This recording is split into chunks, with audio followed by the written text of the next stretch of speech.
দুর্নীতিতে ভরপুর বিএনপির আচরণ ফেরেস্তা সম।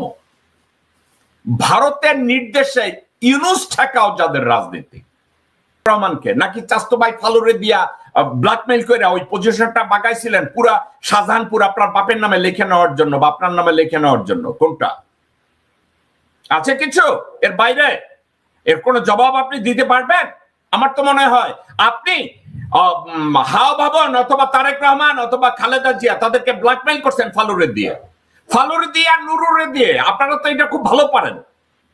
বিএনপি নেতাকর্মীদের ব্যবসা দেখলে মনে হয় তারা একজন ফেরেশতা, অথচ তারা চাঁদাবাজিতে ভরপুর, তারা দুর্নীতিতে ভরপুর, তারা এস আলম থেকে টাকা খায়, তারা বসুন্ধরা থেকে টাকা খায়। দর্শক, এই মন্তব্যগুলো করেছেন জ্যাকব বেটন। পাশাপাশি বিএনপির চাঁদাবাজি এবং বিএনপির দুর্নীতি নিয়ে কিছু গোপন তথ্য তিনি ফাঁস করেছেন, যেগুলো শুনলে আপনি অবাক হবেন। বিএনপির এই সমস্ত কেন্দ্রীয় নেতৃত্ব যদি এই অবস্থা হয়, তাহলে বিএনপির তৃণমূলের অবস্থাটা কতটা নাজেহাল রয়েছে। চলুন আমরা জ্যাকবের আলোচনা শুনবো। দর্শকবৃন্দ, আজকের আমি দুই তিনটা বিষয় নিয়ে আমি কথা বলবো। দুই তিনটা বিষয় নিয়ে কথা বলার আগে আমি ইন্ট্রোডাকশনে একটা কথা আমি বলতে চাই। বাংলাদেশে রাজনীতি করার অধিকার কার আছে বা কার নাই, এটা আমরা যদি বলি নাগরিক হিসাবে বাংলাদেশের রাজনীতি করার অধিকার সবার আছে, কথাটা সত্য। এটা আমার কথা না, এটা আধুনিক রাষ্ট্রবিজ্ঞানের জনক জেমস উইলফোর্ড গার্নার এই কথা বলেছে, সক্রেটিস, অ্যারিস্টটল, প্লেটো সবাই এই কথা বলেছে যে জন্মসূত্রে প্রত্যেকটা মানুষেরই দেশে রাজনীতি করার, দেশের ভালো মন্দ বিচার করার দায়িত্ব এবং অধিকার সবার আছে। কিন্তু একটা কথা পাশাপাশি আপনাদেরকে আমি বলে রাখি, সে কথাটা কি? সেম ওয়েতে জেমস উইলফোর্ড গার্নার একটা কথা বলেছে, একজন নাগরিক যখন রাষ্ট্র বিরোধী কর্মকাণ্ডে চিহ্নিত হয়, কনভিক্টেড হয়, প্রমাণিত হয়,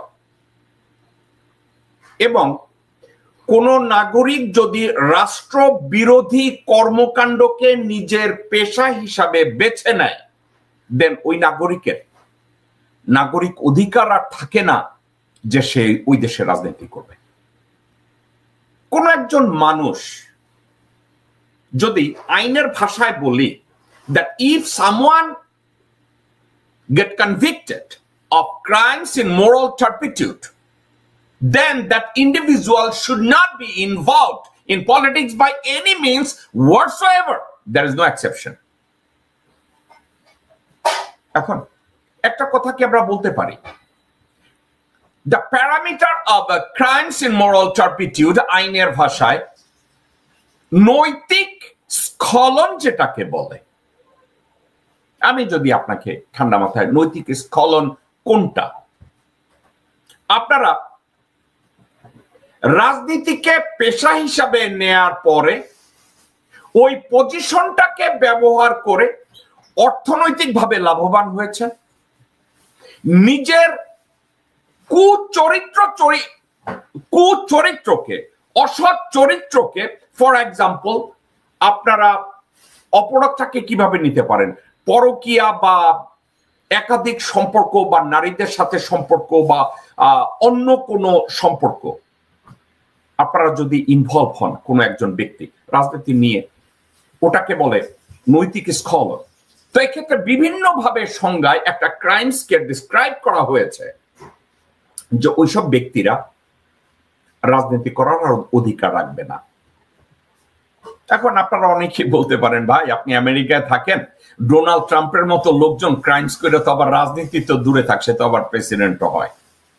এখানে একটা জিনিস হয়, সেটা কি জানেন?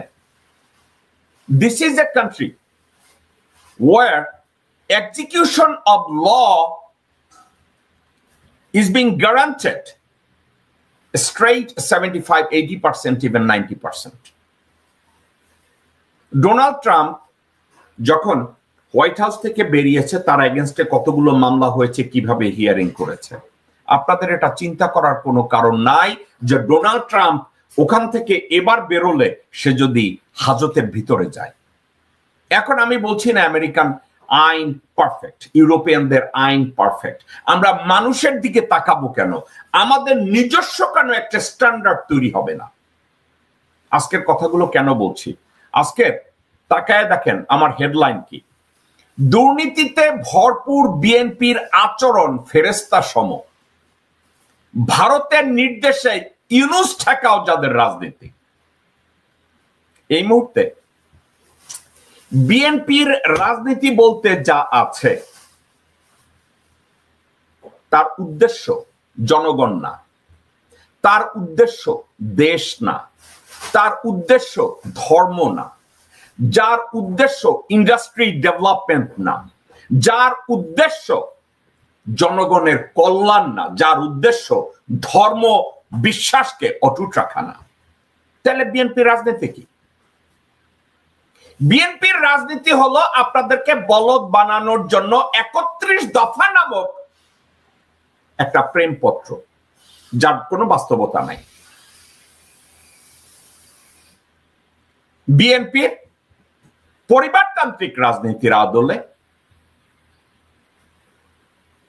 শুধু বিএনপি না, বিএনপি এবং আওয়ামী লীগ পরিবারতান্ত্রিক রাজনৈতিক আদলটা কেমন? ফর এক্সাম্পল, দর্শক মধ্যে আপনাদেরকে আমি যদি বলি আপনারা বুঝবেন। ধরেন গোরখতক আব্বাস বিএনপির অনেক বড় নেতা। এখন পরিবারতন্ত্রটা কেমনে ঢুকে, রন্ধ্রে রন্ধ্রে কেমনে ঢুকে একটু তাকায় দেখেন। গোরখতক আব্বাস বিএনপির নেতা, কোন কারণে গোরখতক আব্বাস যদি জয় বাংলা হইয়া যায়, গোরখতক আব্বাসের বউ দাঁড়ায় যাবে বিএনপি জিন্দাবাদ।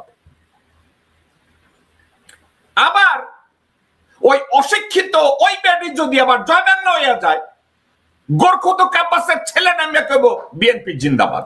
আপনি বুঝেছেন পরিবারতান্ত্রিক বিষাক্ত রাজনীতি কেমনে যায় দেখেছেন। আবার ধরেন বিএনপি কক্সবাজারের মহেশখালীতে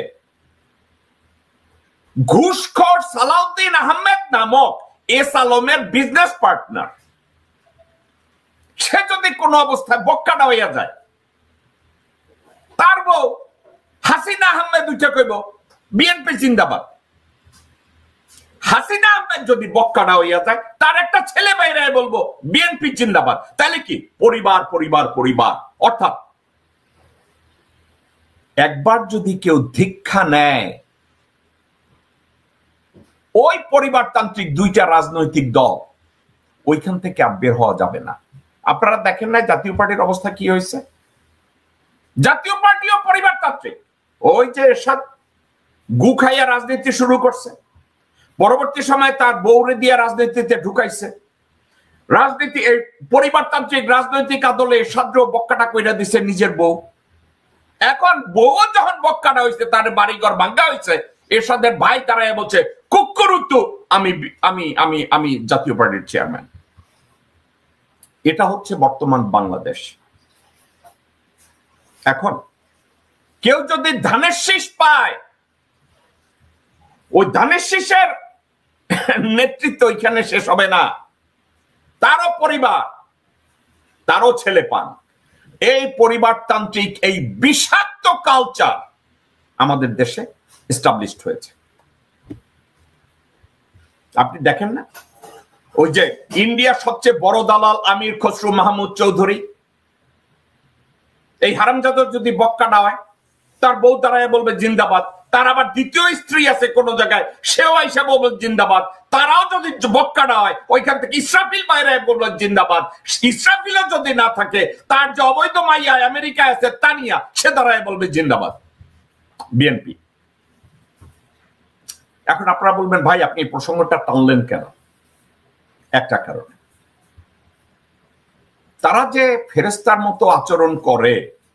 আমি দেখলাম গোরখতক আব্বাস একটা কথা বলছে, গোরখতক আব্বাসের কথাটা শুনেন। এই সরকারের হাতে দেশের ভৌগোলিক অখণ্ডতা নিরাপদ নয়। কে বলছে? গোরখতক আব্বাস। আমি জানি না ওরে এখনো কেন মির্জা লেখে।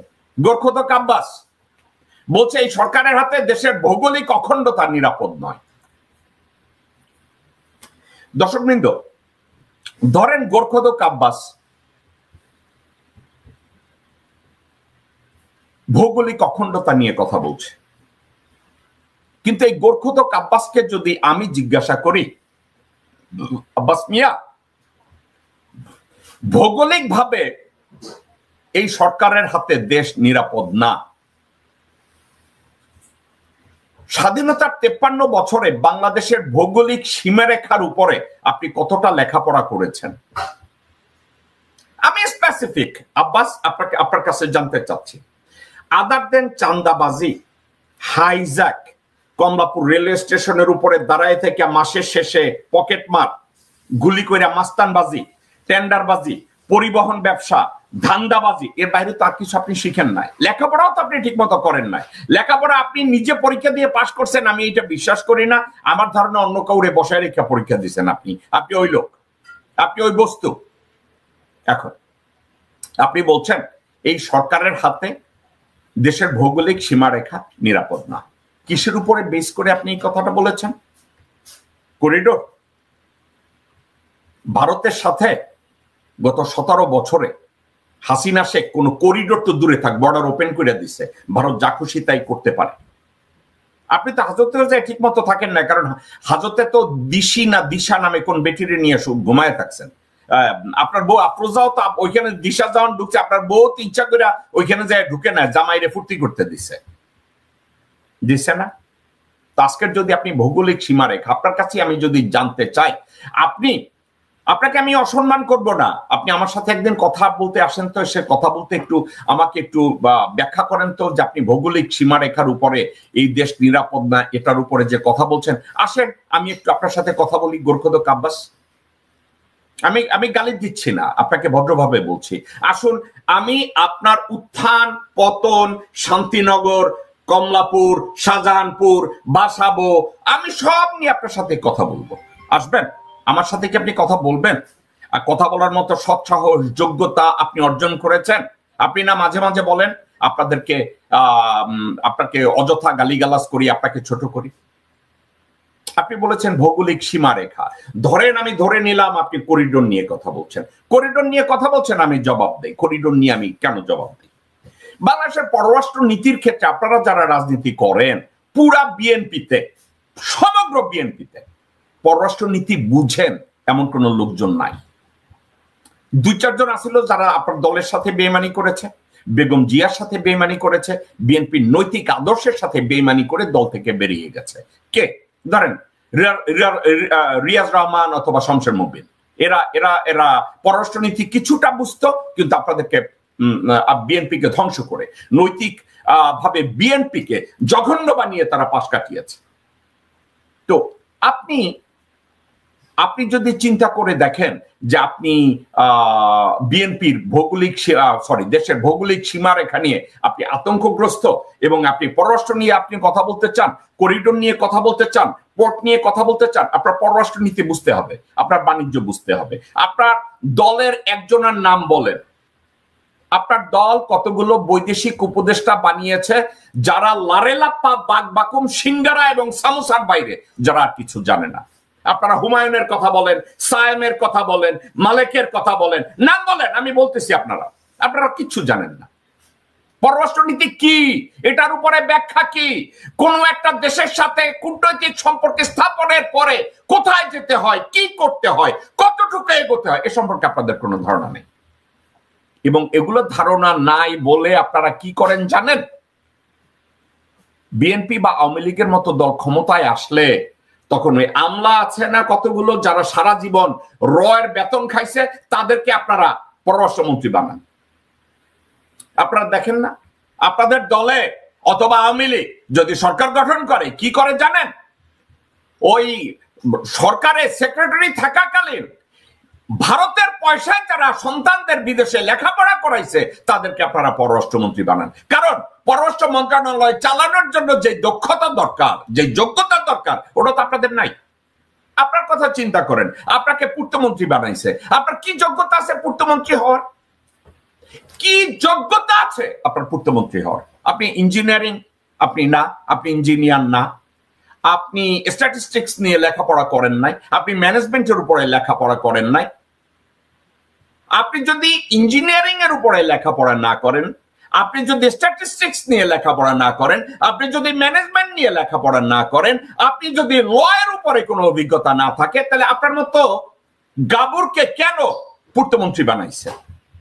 কেন বানাইছে? কয় টাকা দিছিলেন তারেক রহমানকে? নাকি চাস্তু ভাই ফালুরে দিয়া ব্ল্যাকমেইল করে ওই পজিশনটা বাগাইছিলেন পুরা শাহজাহানপুর আপনার বাপের নামে লিখে নেওয়ার জন্য বা আপনার নামে লিখে নেওয়ার জন্য? কোনটা আছে কিছু এর বাইরে? এর কোনো জবাব আপনি দিতে পারবেন? আমার তো মনে হয় আপনি হাওয়া ভবন অথবা তারেক রহমান অথবা খালেদা জিয়া তাদেরকে ব্ল্যাকমেইল করছেন ফালুরে দিয়ে আর নুরুরে দিয়ে। আপনারা তো এটা খুব ভালো পারেন করে তারপরে বলছেন আমারে পূর্তমন্ত্রী বানাইতে হইব। যেই মুহূর্তে পূর্তমন্ত্রী বানাইছে, রাজুকের চেয়ারম্যানের নিয়ে আকাম কুকাম করছেন, করেন নাই? 2007 সালে আপনাকে অ্যারেস্ট করে নাই গোরখদক আব্বাস? আপনাকে অ্যারেস্ট করছে তো? কতটুকু অনিয়ম করছেন বিনা পয়সায় লোকজনরে? কোটি টাকা সম্পদ 2000-এ দিয়ে দিচ্ছেন, 3000-এ, 4000-এ, 5000-এ ভাবে দিয়ে দিচ্ছেন, দেন নাই? এখন একটা জিনিস, বাংলাদেশের সবচেয়ে বড় দন্যতা, বাংলাদেশের জুডিশিয়ারি একদম নাই। বাংলাদেশের জুডিশিয়ারি অর্থাৎ বিচার ব্যবস্থা নাই বলে আমি যদি আপনাদেরকে জিজ্ঞাসা করি, 5ই আগস্ট গভর্নমেন্ট ফল করছে, হাসিনা পালাইছে, 24 আগস্ট আব্বাসের এগেইনস্টে কেস ডিসমিস হয়েছে, কে ডিসমিস করছে? এই কথাটা কি কেউ জিজ্ঞাসা করছে বাংলাদেশে? ফর এক্সাম্পল, আসিফ নজরুল যদি বলতো যতগুলো কেস হয়েছে এই দুর্নীতি কেসগুলোকে আমরা রিভিউ করব, ডক্টর আসিফ নজরুল যদি বলতো এই কেসগুলো রিভিউর দরকার আছে, কারণ এই কেসগুলোর উইদাউট রিভিউ একটা কেসকে আমরা ডিসপোজ করতে পারি না। এই কেসগুলোকে রিভিউ হয়েছে?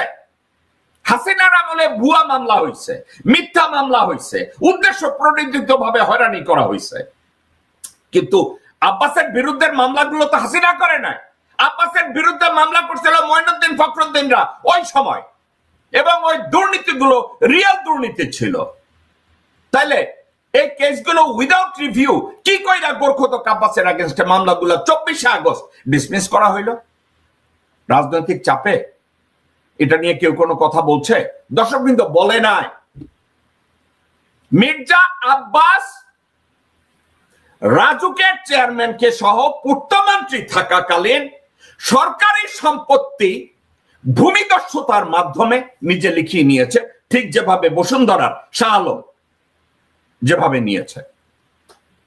তো মির্জা আব্বাস বাংলাদেশের রাজনীতি কি করে? সে আবার ভৌগোলিক সীমানার কথা বলে, নিরাপত্তার কথা বলে। যেই বেটা ঢাকার জমি জমা নিজের নামে লেখে নেয়, ঢাকার সরকারি সম্পত্তি বাপ দাদার সম্পত্তি হিসাবে বলে, এই কুত্তার বাচ্চা আবার বলে যে ভৌগোলিক অখণ্ডতা এই সরকারের কাছে নির্ভর করা যায় না।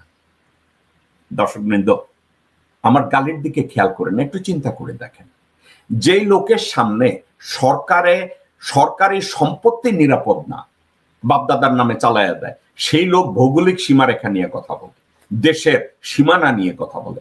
ওর হাতে যদি ক্ষমতা যায় তো পুরা বাংলাদেশের কথা বলবে যে পুরা বাংলাদেশ ওর বাবার পৈতৃক সম্পত্তি।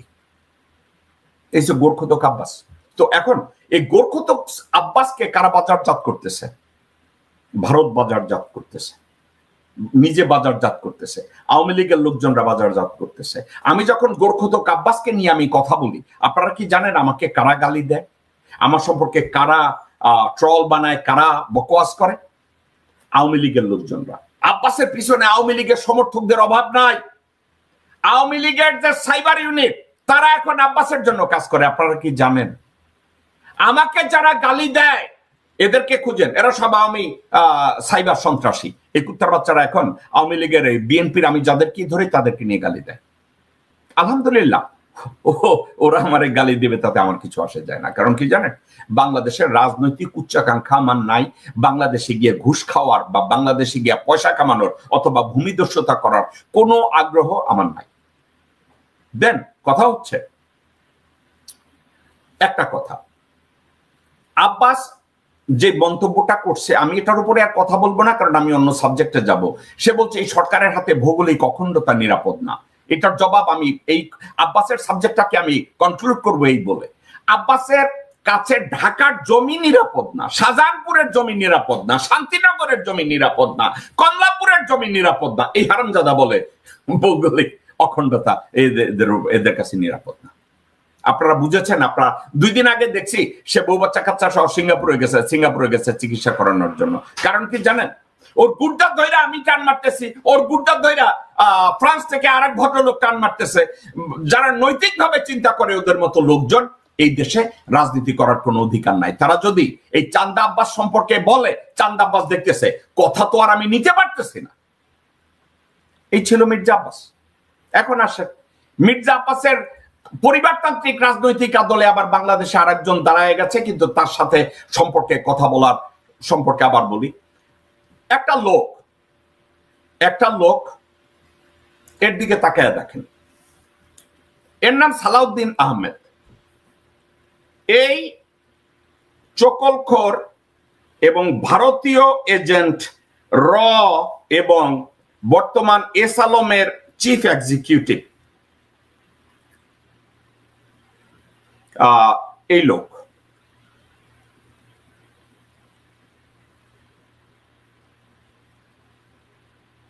এই লোকটার দিকে তাকায় দেখেন। আমি অনেকে বলবে যে আমি আবার নিউজ পেপার কাটিং দেই, এইটাকে দেই। অনলাইন অ্যাক্টিভিস্টদের ভিতরে কিছু কিছু সিনিক লোকজন আছে। এদের কথাবার্তা আমি কোনো উত্তর দক্ষিণ বুঝি না।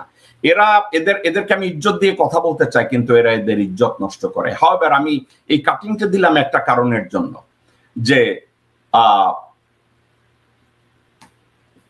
এই লোকটার সে যে অ্যারেস্ট হয়েছিল, আমি শুধু অ্যারেস্টের একটা ছবি খুঁজতেছিলাম, আমি দেখলাম রয়টার্স তাকে নিয়ে এই কথাটা বলছে। 2008 সালের জানুয়ারির 10 তারিখে রয়টার্স এই নিউজটা করছে সালাউদ্দিন আহমেদ। আপনারা যদি এটার দিকে তাকান, লেখছে the special anti graft court also fined Salahuddin Ahmed, former state minister of communication, 10 million taka অর্থাৎ 74,500 পাউন্ড সে এক ব্যবসায়ীর কাছ থেকে ঘুষ নিছে। প্রায় 75,000 পাউন্ড, ব্রিটিশ পাউন্ড সে ঘুষ নিছে এক বিজনেসম্যানের কাছ থেকে। এখন এই কেসটা করছিল কে? 2008-7 হাসিনা তো তখন ক্ষমতায় ছিল না, ক্ষমতায় ছিল কে? মনিউদ্দিন ফখরুদ্দিন। আপনাদেরকে আমি একটা কথা বলাই, মনিউদ্দিনকে আমি পছন্দ করি না, ব্যক্তিগতভাবেই পছন্দ করি না। কারণ সে তার personal integrity, moral integrity, character, patriotism এর কোনোটাই এই কুত্তা বাচ্চার মধ্যে নাই। আমি সেনাপ্রধান মঈনুদ্দিনের কথা বলি, কিন্তু একটা কথা আপনাদের সবাইকে স্বীকার করতে হবে, মঈনুদ্দিন ফখরুদ্দিন যখন প্রথম ক্ষমতা নেয়, ইয়াজউদ্দিনের চট্টাপ্পর মাইরা যখন ক্ষমতাটা নেয়, তখন তারা কিন্তু বেশ ভালো কাজ করছিল। লোকজন, আপনাদের কথা মনে আছে, দুর্নীতিগ্রস্ত লোকজনরা তাদের গাড়ি ফালায় রেখে যাইতো, টাকা ফালায় রেখে যেত। আপনাদের ওই সময়টার কথা দর্শকবৃন্দ মনে আছে? ওই সময় সালাউদ্দিনের এগেনস্টে চার্জ আনা হলো। চার্জ কি হলো? সে 75,000 পাউন্ড ঘুষ গ্রহণ করছে ব্যবসায়ীদের কাছ থেকে। ওই সময় সে কমিউনিকেশন স্টেট মিনিস্টার ছিল, প্রতিমন্ত্রী ছিল। আচ্ছা, এখন এই কেসটা বর্তমান অবস্থা কি? এই কেসটাকে রিভিউ করা হয়েছে? এই কেসের সবকিছু কি খোঁচাইয়া দেখা হয়েছে? এই সালাউদ্দিনের এগেনস্টে তৎকালীন সরকার, ওই সময় কোনো আওয়ামী লীগ, বিএনপি কেউ, জাতীয় পার্টি কেউ ক্ষমতায় ছিল না। ওই সময় মঈনুদ্দিন ক্ষমতায় ছিল, ওই সময় ফখরুদ্দিন ক্ষমতায় ছিল। তার বিরুদ্ধে সালাউদ্দিন আহমেদের এগেনস্টে তখন একটা না, সালাউদ্দিন আহমেদের এগেনস্টে টোটাল 6টা মামলা করা হয়। 6টা মামলার প্রত্যেকটা বিবরণ আমার কাছে আছে। এই সালাউদ্দিন এই মামলায় জর্জরিত, অ্যারেস্ট হয়েছে, তাকে পিটানো হয়েছে, তাকে চট থাপ্পড় দেওয়া হয়েছে, তার পুটকিতে ডিম ঢুকানো হয়েছে। না, এটা গতানুগতিক ভাই। আপনারা বললেন আমি গালি দিতেছি না, এটা ওই ডিবি অফিসে গেলে, বাংলাদেশের আর্মি ইন্টারোগেশনে গেলে আয়না ঘরে ঢুকে তাদের পুটকিতে ডিম ঢুকায়, ইলেকট্রিক শক দেয়, নুডুল লগে ইলেকট্রিক লাগাই দেয়। এটা বাংলাদেশের কালচার, এর পরিবর্তন করে নাই ভাই। তো সালাউদ্দিনের সাথে ওইটা করা হয়েছে। এখন সালাউদ্দিনের কাছে কি দুর্নীতি নিয়ে কেউ কোনো একটা ইন্টারভিউ করছে যে তুমি হুবড়ি এই 75,000 পাউন্ড ঘুষ নিছিলা বিজনেসম্যানদের কাছ থেকে, তুমি যখন এইখানে এখন বাকবাকুম আর কুকুরুতু দাও, তোমার দুর্নীতিগুলো নিয়ে তুমি কথা বলো না কেন? দুর্নীতিগুলো নিয়ে তুমি কেন কথা বলো না? সালাউদ্দিনের এগেনস্টে 8 তারিখ 9 তারিখে তার সম্পর্কে এই যখন এই কেসগুলা একের পর এক মামলা শুরু করা হইল, আপনি কি জানেন মিলিটারি ইন্টারোগেশনের সময় সালাউদ্দিন অনেক অপরাধ স্বীকার করেছে?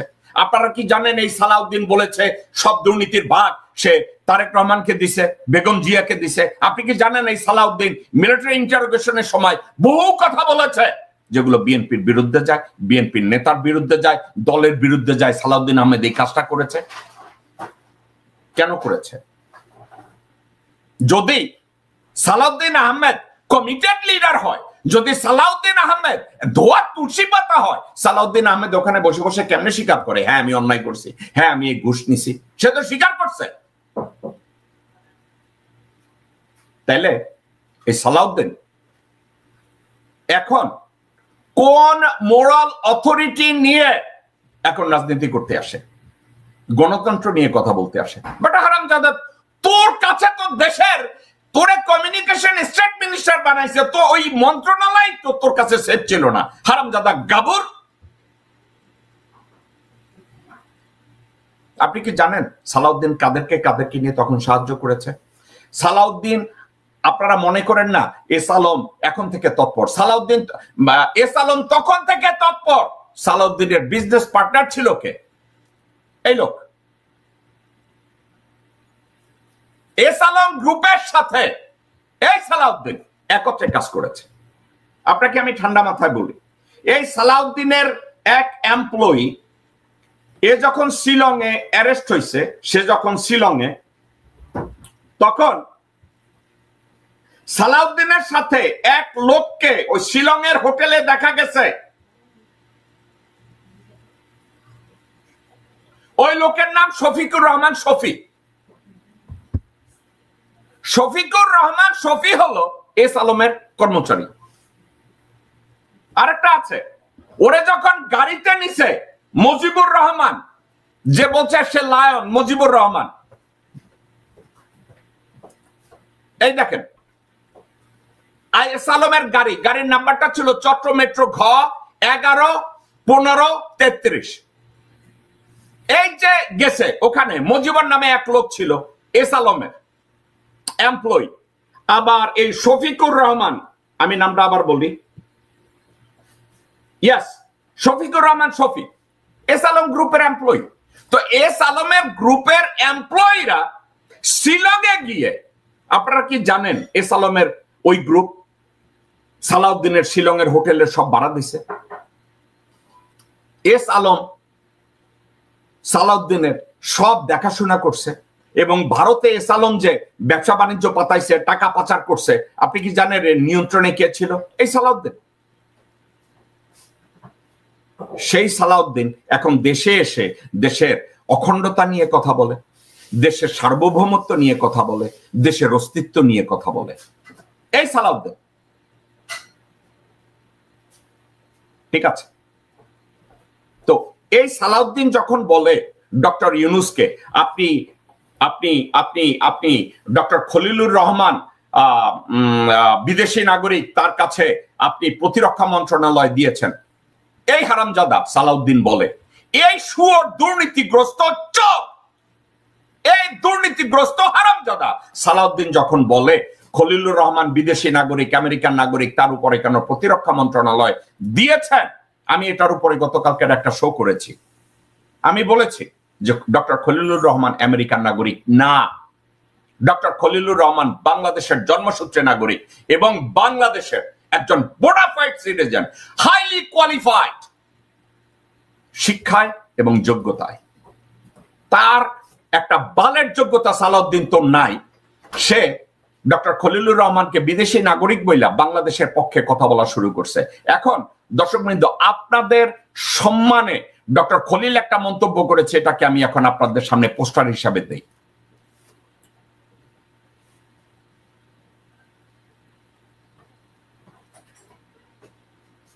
তারা যেন প্রমাণ করে যে ডক্টর খলিল আমেরিকান নাগরিক, তারা যেন প্রমাণ করে, যারা যারা বলেছে যে ডক্টর খলিলুর রহমান বিদেশি নাগরিক, আমেরিকান নাগরিক, ইউরোপের নাগরিক, যেই সব হারামজাদা বেশ্যার ছেলেরা এ ধরনের দাবি করেছে, অনলাইনে দাবি করেছে, যারা বলেছে খলিলুর রহমান আমেরিকান নাগরিক, আমি তাদেরকে বলবো, একটা উচ্চঙ্গা আছে কানাডার একটা টিভি থেকে, একটা উচ্চঙ্গা ফ্লোরিডায় থাকে, ওয়াকারের নুনু চোষা এক লোক, আমি নাম মেনশন করলাম না, সে বলছে খলিলুর রহমান নাকি বিদেশি নাগরিক। এবার আমি যদি এই হারামজাদাকে আমেরিকা মামলা করে তারপরে যদি তারে দাঁড় করাই দেয় আদালতের মধ্যে, আমি দেখতে চাই ওর পুটকিতে কয়টা আড্ডি আছে। ওর আর এক অপরাধী, সেটা তো কানাডায় থাকে, এই ব্যাটারে তো আমি ঘাট ধরে আমেরিকার আদালতে উঠাইতে পারবো না। একটা কথা আমি বলি, বাংলাদেশের ফেভারের জন্য আমার কেউ ভাই না, বোন না, বন্ধু না, আত্মীয় স্বজন না। বাংলাদেশের সাথে বেইমানি করবা, সে আমার শত্রু।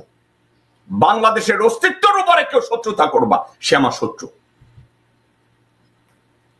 এতে আমার কাছে দ্বিতীয় কোনো ব্যাখ্যা আমার কাছে নাই।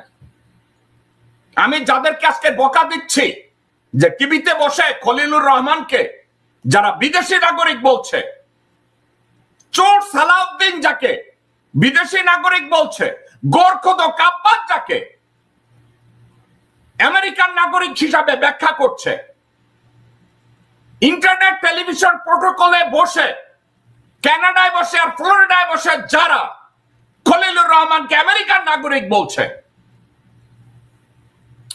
আমি তাদের মুখ বন্ধ করতে চাই না, এটা তাদের গণতান্ত্রিক অধিকার, তারা এটা নিয়ে কথা বলবে, কিন্তু বেশি বেড়েন না।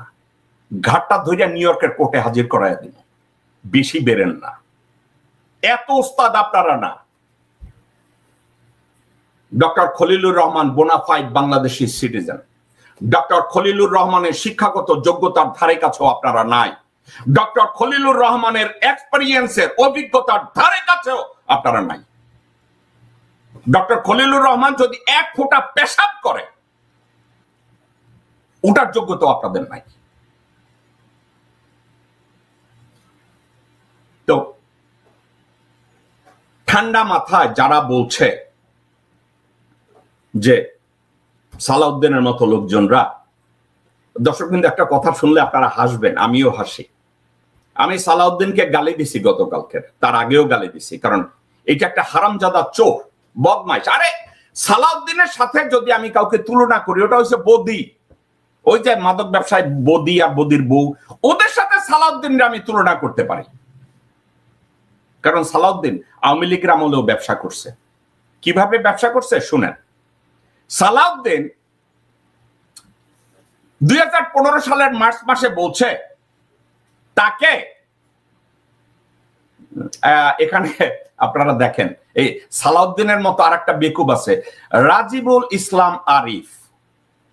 আচ্ছা, রাজিবুল ইসলাম আরিফ, আপনাকে আমি গালি দেব না, আমি এখন একটা লিংক দেই। রাজিবুল ইসলাম আরিফ, আপনি আমার এই স্ক্রিনে আসেন, এসে আপনি আমার সাথে একটু কথা বলেন তো, দেখি আপনার কি যোগ্যতা আছে।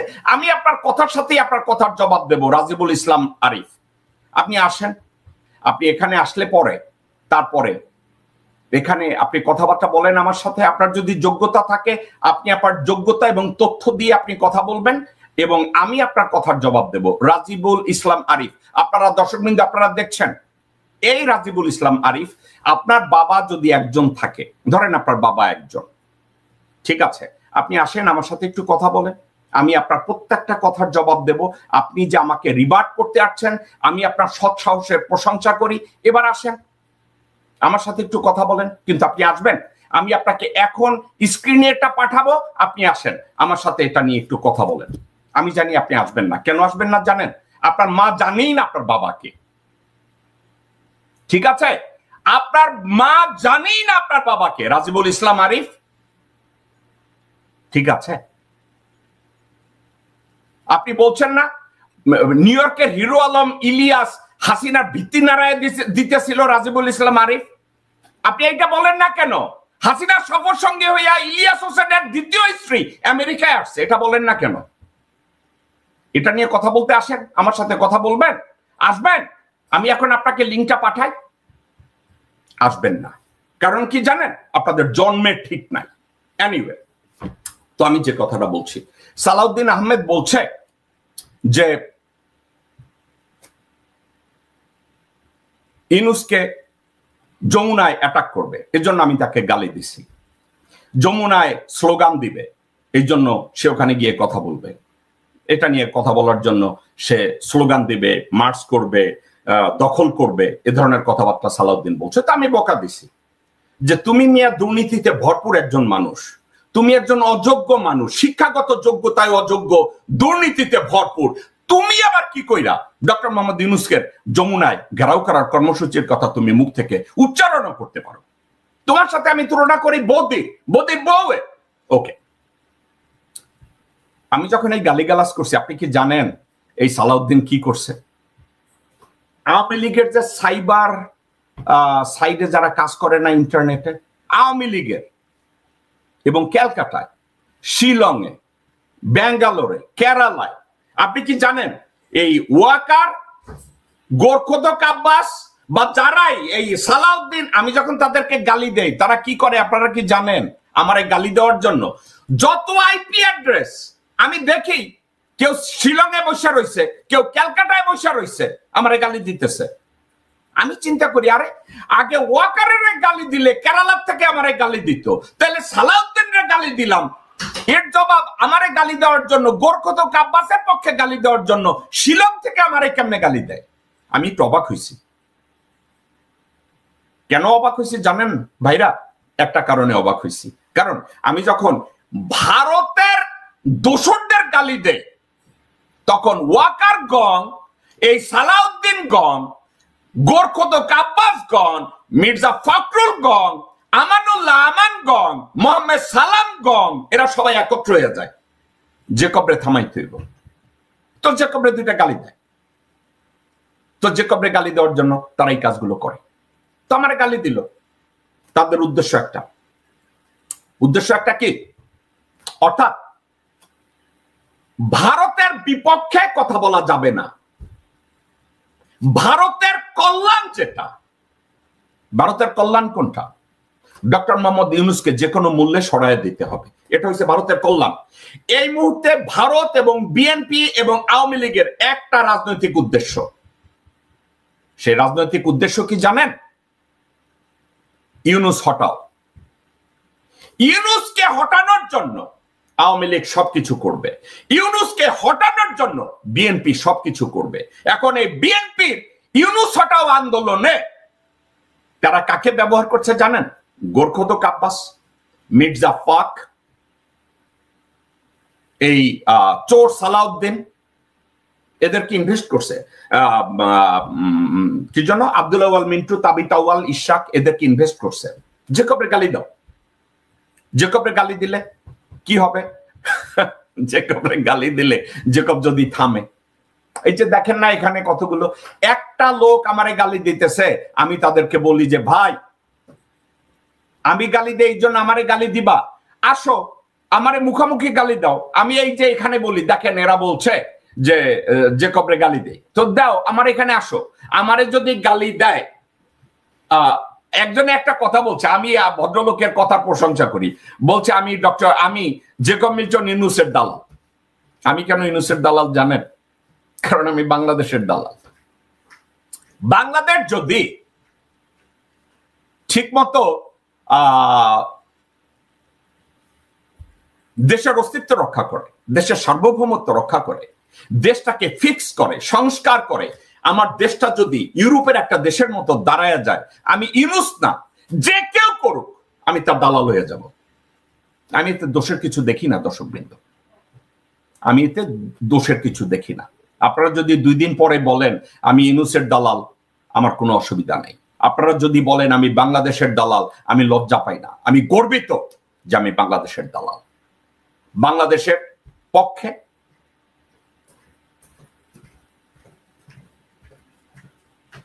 আমি যে কারো সামনে মোকাবেলা করার জন্য আমি তৈরি।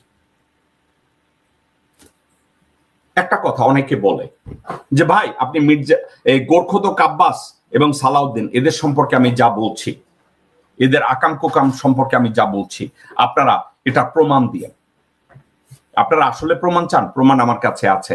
আমি 1000 পেজ এখন আপনাদের সামনে এই যে কমপ্লেন, এগুলো আমি স্ক্রিনে দেখাইতে পারবো না, কিন্তু আপনারা প্রমাণ চান, আমি আপনাদেরকে প্রমাণ করার কথা বলি।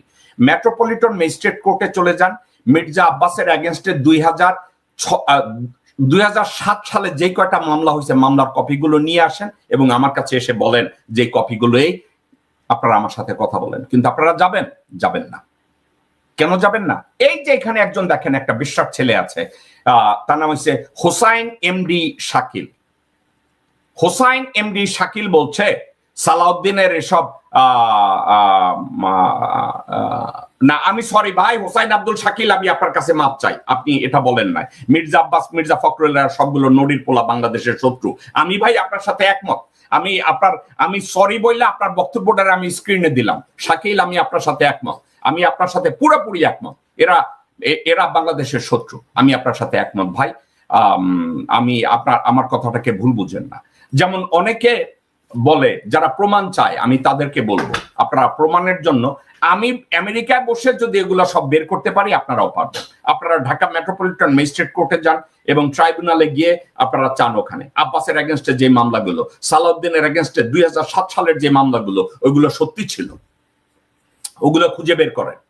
ওগুলো খুঁজে বের করার পরে তাদের সামনে গিয়ে দাঁড়ান, তাদের সামনে গিয়ে দাঁড়ায় বলেন, এই শালা শুয়োরের বাচ্চারা, তোরা আবার দেশের অখণ্ডতা নিয়ে কি বুঝিস? তোরা দেশের অস্তিত্ব নিয়ে কি বুঝিস? এদের কোনো অস্তিত্ব নাই।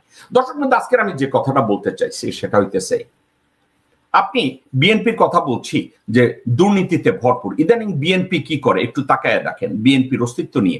আমি গতকালকের বলেছি, আজকেরও আমি বলতে বাধ্য হচ্ছি। দেখেন বিএনপির এক নেতা পাবনায় কি বলে, জামাতের কেউ আজান বা ইমামতি করতে পারবে না। হাবিবুর রহমান হাবিব, আহ্বায়ক পাবনা জেলা বিএনপি। এরা কি করবে? ক্ষমতা যেতে পারলে তো মসজিদই বন্ধ করে দিবে, যেটা আওয়ামী লীগ করছে, করে নাই? দর্শক বৃন্দ, আমি ঠিক এই কথাটাই আপনাদেরকে শোনাতে চাচ্ছি। এই হাবিবুর রহমান হাবিবকে আমি পার্সোনালি চিনি না, কিন্তু এই ব্যক্তি যদি এ ধরনের কথাবার্তা বলে থাকে, কারণ কে ইমামতি করবে কে ইমামতি করবে না এর দায়িত্ব কেউ বিএনপিকে দেয় নাই। তো বিএনপি এখন কথায় কথায় কি করছে? সার্বিকভাবে চেষ্টা করছে তারা যাতে বাংলাদেশ থেকে ইসলামকে ধ্বংস করতে পারে। আবার তাকায় দেখেন, এই একটা লোকের দিকে তাকায় দেখেন, এই লোক এখন দাবি করতেছে যে সে ঢাকার মহানগরীর মেয়র হবে, অথচ সে কার সাথে আনন্দ ফুর্তি করতেছে? চঞ্চল চৌধুরী। এই চঞ্চল চৌধুরী কে? চঞ্চল চৌধুরী হয়েছে খালেদা জিয়ার বাসার সামনে দাঁড়ায় যে ডিম মারতে গেছিল, তার সাথে সে ছবি তোলে, দেখছেন কয়েকদিন আগে। এই ইশরাকের বাবা শাপলা চত্বরে খালেদা জিয়ার সাথে, দেশের সাথে বেইমানি করে সে আমেরিকা পালাই আসছিল, হাসিনার পালসুয়া সালাম করিয়া কয়েক মিলিয়ন ডলার পয়সা নিয়ে চলে আসছিল আমেরিকায়। তার ছেলে হয়েছে এই ইশরাক। এই ইশরাকের আরো আকাম কুকাম আপনাদেরকে আমি সারপ্রাইজ দেব। আরো কয়েকটা ইশরাকের উপরে আমি কথা বলবো। ইশরাক কি করছে আপনাদেরকে আমি দেখাবো। তারা কি বলছে? তারা বলছে যে আওয়ামী গভর্নমেন্ট তারা দেশকে সঠিকভাবে আগায় আনিছে। এই সাদেক হোসেন খোকা আমেরিকায় এসে কি করছে জানেন? যুক্তরাষ্ট্র বিএনপি কে জাহান্নাম বানাইছে এই সাদেক হোসেন খোকা। আওয়ামী লীগরা পয়সা দিছে, বেনজিরের শুভেচ্ছা দিছে সাদেক হোসেন খোকা। এখন তার পোলা ওইখানে চঞ্চল চৌধুরীর লগে গলা জড়াই ধরে চুমা দিতেছে যে খালেদা জিয়ারে পচা ডিম মারতে গেছে যখন বালুর ট্রাক তার বাসার সামনে ছিল। এখন ইশরাক মেয়র হওয়ার জন্য পাগল হয়ে গেছে, গোরখোদ কাব্বাস তার পক্ষে এখন সাফাই গাইতেছে। এই যদি হয় বিএনপির অবস্থান, তো সেক্ষেত্রে আপনারা বিএনপিকে কোথায় নিয়ে বলবেন যে এই বিএনপি এক সময় বাংলাদেশ শাসন করবে, বাংলাদেশের গণতন্ত্র উদ্ধার করবে? আপনি আমাকে বলেন কোন জায়গায় আপনারা দাঁড় করাবেন? দর্শক মধ্যে একটা কথা আপনাদেরকে আমি বলি, সেই কথাটা হলো একটা কথা, আপনারা অনলাইনে সামাজিক মিডিয়া ফেসবুক বা ইউটিউবে অনেকে টকশো করে, অনেকে দেশের পক্ষে কথা বলে, অনেকে দেশের বিপক্ষে কথা বলে। ফাইন, প্রত্যেকটা কথাকে যদি আপনারা মনোযোগ দিয়ে বিচার করেন এবং শুনেন, আপনাদের বিবেক আপনারা জিজ্ঞাসা করেন। একজন আইন সম্পর্কে জানতে চান, একজন ভালো আইনজ্ঞের কথাবার্তা শুনেন। একজন ভৌগোলিক বিষয়ে কারো কথা শুনতে চান, বিখ্যাত একজন জিওলজিস্টের কথা, জিওলজিস্টের কথা শুনেন। ধর্ম নিয়ে কথা শুনতে চান, বিজ্ঞ একজন মানুষের কথা শুনেন। কিন্তু আপনাদেরকে আমি কেন এই কথাগুলো গালি দেই, ওই দিন আমি বলেছি যে কানাডার ফ্রান্স থেকে পিনাকি ভট্টাচার্য টক শো করেন, উনি টক শো করেন, বাংলাদেশের সপক্ষে অনেক বিষয়ে কথাবার্তা বলেন, বাংলাদেশের ভালো চান, বাংলাদেশের বিভিন্ন ইস্যুতে এমন অনেক কথা বলেন যে কথাগুলো উনি আলটিমেটলি যে ইস্যুগুলো তৈরি করছেন, ওনার ইস্যু যেগুলো তৈরি করছেন, ওনার ভীষণ অনেক ক্ষেত্রে দেখা যায় আমিও ইস্যুগুলো নিয়ে কথা বলি, অর্থাৎ ওনার আর আমার কথাবার্তার ভিতরে কিছু মিল তৈরি হয়ে যায়। কারণ কি, আমি দেশের ভালো চাই, উনিও দেশের ভালো চান। এখন সমস্যা একটা জায়গায়, কিছু অন্ধ ভক্ত আছে। আমি চাই না আমার কোনো অন্ধ ভক্ত থাকুক, আমার শুভাকাঙ্ক্ষী থাকুক, আমার ভাই বোনরা থাকুক, কিন্তু অন্ধ ভক্ত আমি চাই না, কারণ আমার দ্বারাও ভুল হতে পারে। পিনাকি ভট্টাচার্য হঠাৎ করে একসময় স্ক্রিনে এসে বলছে কনক সরোয়ারকে, ইলিয়াসকে তাদেরকে জন্য উপদেষ্টা বানানো হয়, তারা কি চাকর খাটবে? আমি পিনাকির এই কথাটাকে সাপোর্ট করি না। পিনাকি যে কথাটা বলছে যে পিনাকির মতো লোকজনকে কি বাংলাদেশের সরকারে কোনো জায়গায় কাজে লাগানো যায়? Why not? পিনাকিকে যদি বাংলাদেশের হেলথ কেয়ার রিফর্মের উপরে বলে যে তুমি এটার উপরে রিসার্চ করো, আমি হেলথ কেয়ারে তোমার যে রিসার্চটা আছে আমি তোমাকে মূল্যায়ন করব, কোনো একটা জায়গায় আমি পিনাকিকে কাজে খাটাই দিতে পারবো। কেন কাজে খাটাই দিতে পারবো? ভদ্রলোক মেডিকেল কলেজে লেখাপড়া করছে রে ভাই, ডাক্তারি পড়ছে। এখন পিনাকি যদি একটা বাংলাদেশের স্বাস্থ্য ক্ষেত্রে একটা থিসিস তৈরি করে এবং বলে যে বাংলাদেশের হেলথ কেয়ার রিফর্মের জন্য এই কাজগুলো করা যায়, আমি পিনাকির মতামতকে অনেক গুরুত্ব দেব। কেন গুরুত্ব দেব? আমি মেডিকেল সায়েন্স নিয়ে লেখাপড়া করি না, পিনাকি করছে, তা আমি পিনাকির কথাটাকে মূল্যায়ন করব। এখন আপনারা যদি বলেন কনক সরোয়ারকে মূল্যায়ন করবো, কনক সরোয়ারের দিয়ে জীবনে কোনো জায়গায় হবে না, না দুর্গা পূজা হবে, না সরস্বতী পূজা হবে, না কোনো মিলাদ মাহফিল হবে। নিজের ডক্টরেট লেখে, কোন সাবজেক্টে তার সে থিসিস লেখছে, কোন সাবজেক্টে কি করছে, আমি ব্যক্তিগতভাবে তাকে যখন জিজ্ঞাসা করছি এর কোনো উত্তর কনক সরোয়ার দিতে পারে নাই। আমি কনক সরোয়ারের আহ্বান জানাবো কোন এক জায়গায় জন্য সে মন্তব্য করে। আমি বলছি আমার অফিসে তারা জিজ্ঞাসা করছে, এই মিয়া, what was the subject of your thesis? সে কথা বলে নাই, বলতে পারে না। আর দেখি এখন কোথায় কোথায় ডক্টরেট লিখতেছে, তারে কোনো জায়গায় কাজে খাটানো যাবে না ভাই। কনক সরোয়ারের কোনো জায়গায় কাজে খাটানো যাবে না। কোনো জায়গায় যদি বলে যে assistant to the communication director, assistant, তাইলে বোধহয় কোনো একটা জায়গায় কাজে কাটবে। এই জন্য কি আমি তার সমালোচনা করতেছি? না রে ভাই, আমি সমালোচনা না, কিন্তু কথাটা হচ্ছে কোন বিষয় বিজ্ঞ। এখন আমার যদি বলে ইলিয়াস হোসেন রে কোন জায়গায় একটা মন্ত্রী বানায় দিবেন, না রে ভাই, বাংলাদেশে কোন জায়গায় মন্ত্রী তো দূরে থাক, কোন জায়গায় কেরানি হওয়ার যোগ্যতা তার নাই। তাহলে এখন ইলিয়াস আমি কোন কাজে খাটাবো?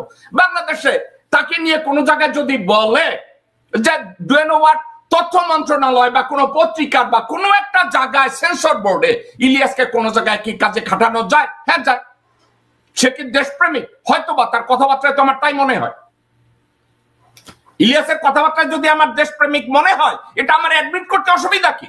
কিন্তু কথাটা হচ্ছে এই, আপনারা যদি বলেন যে ভাই আপনারে আমরা বাংলাদেশে মন্ত্রী বানাবো, ভাই সরি, এইসব মন্ত্রী হওয়ার যোগ্যতাও আমার নাই, আমি তার ধারে কাছেও যাব না, এগুলো নিয়ে আমার কোনো মাথা ব্যথাও নাই। কিন্তু একটা সাবজেক্ট আমি দাবি করি, ভাই আমি লেখাপড়া করি, লেখাপড়া করেছি, লেখাপড়া করি, বিভিন্ন সাবজেক্ট সম্পর্কে আমি বুঝি, যেগুলো বুঝি এটা বলি যে আমি এটা জানি, আর যেটা জানি না আমি এটা জানি না।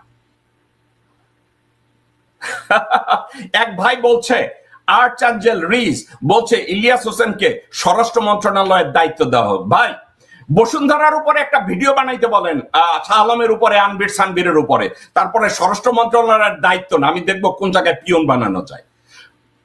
আজ পর্যন্ত শাহ আলমরে নিয়ে সে কোনো কথা বলে নাই। শাহ আলমের ছেলেদের যৌনতা নিয়ে, মার্ডার নিয়ে কোনো কথা বলে নাই, ভূমিদস্যুতা নিয়ে কোনো কথা বলে নাই। একটু বলুক, তারপরে আমরা চিন্তা করব সে স্বরাষ্ট্র মন্ত্রণালয়ের কেরানি হবে না পিয়ন হবে, আমরা কথা বলবো না, কোনো অসুবিধা নাই। There is nothing against Ilias. আমারে যদি আপনারা জিজ্ঞাসা করেন, অনেকে বলে ভাই ইলিয়াস হোসেন এইটা বাদ দেন, সাবজেক্ট এইটা না। আপনাকে আমি বলি, এটা গিবত না। আপনি বলছেন সালাউদ্দিন আহমেদ সাবু পরের গিবত করবেন না, আমি লুকাইয়া গিবত করতেছি না, প্রাসঙ্গিক কথা বলতেছি। এটাকে গীবত বলে না। আপনার মতো লোকজনরা যারা কি জানি বলে না, বিদাত, আদাত, গীবত, এগুলোকে আপনারা মিস ইন্টারপ্রেট করেন। এটার উপরে একটু লেখাপড়া করেন, ঠিক আছে? এগুলো নিয়ে আপনারা একটু লেখাপড়া করেন রে ভাই, তারপরে কথা বলেন। আরেকজনে বলছে ইশাককে নিয়ে আপনি মিথ্যা কথা বলছেন, আপনি কিছুই জানেন না ইশাক সম্পর্কে, ইশাকের বাবা সম্পর্কে আপনার কোনো ধারণা নাই, নিজ চোখে আমি যা দেখেছি আপনি তা দেখেন নাই, তো এইসব ভণ্ডামির কথা এখানে এসে বলেন না। দর্শকবৃন্দ, যে কথাটা আপনাদেরকে আমি বলতে চাচ্ছিলাম, যোগ্যতা ভিত্তিক বিচারে কোনো একটা মানুষ যদি বাংলাদেশে পজিশন হোল্ড করে, আমি তার পক্ষে। পিনাকি ভট্টাচার্য, তাকে নিয়ে ইদানিং অনেকে সমালোচনা করতে চায়, আমি তাদের বিপক্ষে। একটা কারণে, সোফার আমার কাছে এমন কোনো প্রমাণ নাই যে পিনাকি ভট্টাচার্য দেশপ্রেমিক না। আমার দৃষ্টিতে পিনাকি ভট্টাচার্য এখন পর্যন্ত আমার দৃষ্টিতে সে দেশপ্রেমিক, এবং পিনাকি ভট্টাচার্য মেডিকেল সায়েন্স দিয়ে লেখাপড়া করছে, ওই বিষয়ে আমার কোনো লেখাপড়া নাই, তো সেক্ষেত্রে পিনাকি যোগ্য। তা আমি এক্ষেত্রে কি পিনাকিকে আমি কৃতিত্ব দেব? আমি কি তাকে গ্লোরিফাই করব? Why not? পিনাকি পিছনে যদি ভুল ত্রুটি কিছু করে থাকে, ভাই পৃথিবীতে কেউ ফেরেশতা না। পিনাকি যদি বলে থাকে সে বাংলাদেশের একজন প্যাট্রিয়ট এবং বাংলাদেশের উপরে কাজ করে, কত সময় নষ্ট করে এক একটা ইভেন্ট তৈরি করে, যা কিছু করে, আমি তার কাছে কৃতজ্ঞ। সে বাংলাদেশের পক্ষের একজন মানুষ। কনক সরওয়ার, ইলিয়াস, তাদের যা যোগ্যতা থাকুক আর না থাকুক, বাংলাদেশের নিয়ে তারা চিন্তা করে, তারা বাংলাদেশের উপরে কাজ করে, তো আমি তাদের প্রশংসা করি, এরা ভালো মানুষ। এখন একটা কথা, আমি ভালো মানুষ, এখন আমি ভালো মানুষের অর্থ এইটা না যে আমারে দিয়ে ডক্টর খলিলুর রহমানকে রিপ্লেস করানো যাবে, আমারে দিয়ে ডক্টর ইউনূসকে রিপ্লেস করানো যাবে। এ ধরনের চিন্তা যারা করেন আপনারা ঠিক না। আপনাদেরকে একটা জিনিস চিন্তা করতে হবে, যোগ্যতা ভিত্তিক বিচারে যাকে যেখানে বসানো দরকার বাংলাদেশকে ঠিক মতো আগায় নেওয়ার জন্য, আমি এটার পক্ষে। বাংলাদেশের উন্নতি হবে, আমি তাদের পক্ষে। আমি ইলিয়াসকে এই জন্য পছন্দ করি কারণ ইলিয়াসের মাথায় একটা জিনিস ঢুকেছে, সেটা কি জানেন? ভারত আমাদের শত্রু। ইলিয়াস এটা বুঝেছে, কনক বুঝে নাই। কনক দুদিন পরে রয়ের কোলে বৈশা ওরে ফ্যাট শরীরটা লইয়া সুমা খাইব। কনককে বিশ্বাস করেন না, ইলিয়াসকে করেন, কারণ ইলিয়াস ভারতের পক্ষে না। ইলিয়াস খুব ভালো করে জানে ভারত কারা, স্টাডি করে দেখছে ভারত। এই জন্য ইলিয়াস মাঝে মাঝে চিল্লায় ভারতের পক্ষে যারা যাইবেন আমরা তাদের বিপক্ষে। আমিও সত্য, আমি এটাকে সাপোর্ট করি। তো এক্ষেত্রে ইলিয়াস যদি বলে যে ভারতের পক্ষে যারা যাইবেন, প্রথম আলোর পক্ষে যারা যাইবেন, আমি তাদেরকে নোট করে রাখতেছি, হালেলুয়া, আমি ইলিয়াসের পক্ষে, আলহামদুলিল্লাহ। এখন কথাটা হইতেছে, এই ইলিয়াস, পিনাকি, এদেরকেও বলবো,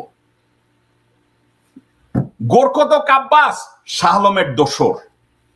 গোরখদক আব্বাস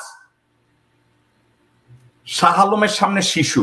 শাহ আলম হয়েছে বাংলাদেশের সবচেয়ে বড় ভূমি ক্রিমিনাল।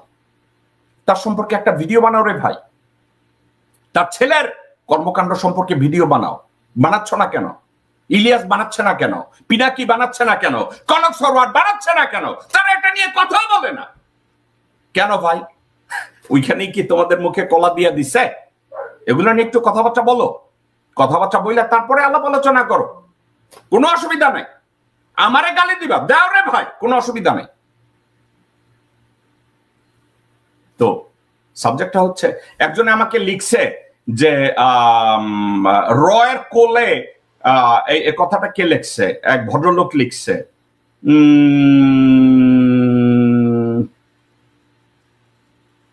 নাগরিক টিভি তো রয়ের কোলে বসে আছে, একজনে লিখছে নাগরিক টিভি।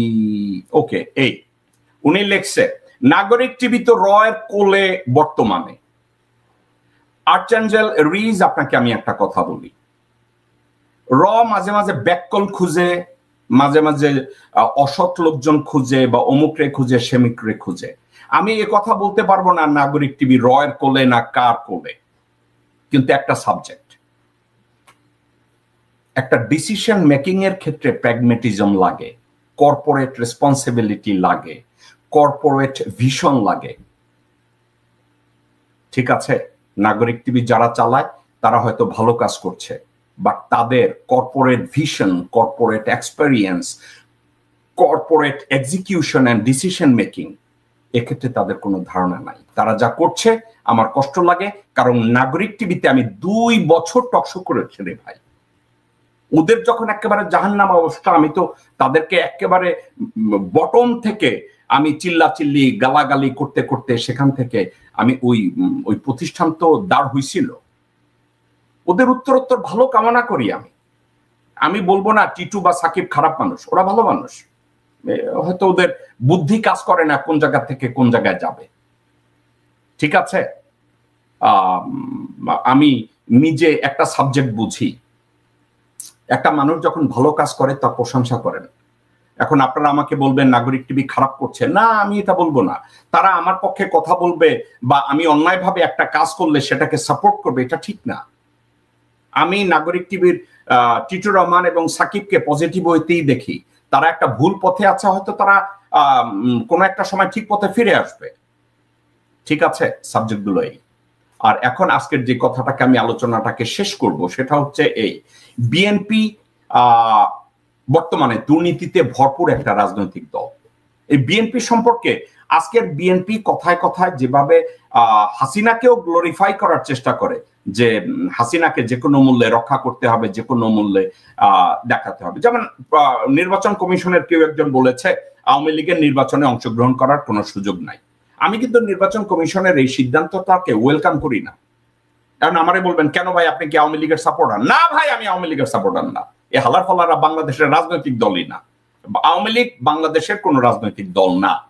তো বাংলাদেশের রাজনৈতিক দল যদি আওয়ামী লীগ না হয় তাহলে হারামজাদাদের মূল্যায়ন করার আর কোনো জায়গা কি? কিন্তু আমার কেন যেন একটা কথা বলে, আপনারা কি করতে হয় জানেন? Tit for tat. তারা যেভাবে জামাত ইসলামকে ধ্বংস করতে চায়, এই কুত্তার বাচ্চাদের এইভাবে ধরা উচিত। আওয়ামী লীগ প্রমাণ করুক, আওয়ামী লীগ প্রমাণ করুক যে তারা বাংলাদেশের রাজনৈতিক দল। গত 53 বছরে তাদের কোন কর্মকাণ্ড প্রকাশ করেছে যে তারা বাংলাদেশের 20 কোটি মানুষের কল্যাণে কাজ করে? একটা কাজ দেখা বাংলাদেশের অভ্যন্তরে, বাংলাদেশের সার্বভৌমত্বের পক্ষে, বাংলাদেশের অস্তিত্বের পক্ষে আওয়ামী লীগ কোন ল ইনঅ্যাক্ট করেছে? আওয়ামী লীগ প্রমাণ করুক যে তারা বাংলাদেশের রাজনৈতিক দল। তারা কথায় কথায় বলবে জামাতের ক্ষমা চাইতে হবে, জামাতকে প্রমাণ করতে হবে যে তারা বাংলাদেশী। আর আমি যদি তাদেরকে বলি আওয়ামী লীগের প্রমাণ করতে হবে যে তারা বাংলাদেশের রাজনৈতিক দল, তার প্রমাণ করতে হবে যে আওয়ামী লীগ বাংলাদেশের রাজনৈতিক দল।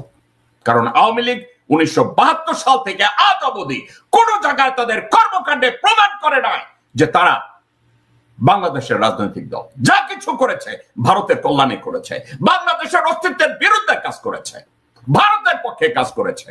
আজকের বিএনপি কি করছে? আজকের বিএনপি ঠিক একই কাজ করছে। বিএনপি একইভাবে ওই কাজটা করছে। কি করছে? তারা বলছে ইউনূসকে সরাও, অথচ তারা জানে বাংলাদেশকে গভর্ন করা তাদের শিক্ষাগত যোগ্যতা, অভিজ্ঞতা, গ্রহণযোগ্যতা, অর্জন তাদের কিছু নাই। বিএনপি এটা জানে। বিএনপি ভারতের এই অ্যাডভেঞ্চার তারা জানে, তাদের এই টার্গেট তারা জানে। এই মুহূর্তে ভারতের টার্গেট এবং object remove doctor Mohammad Yunus.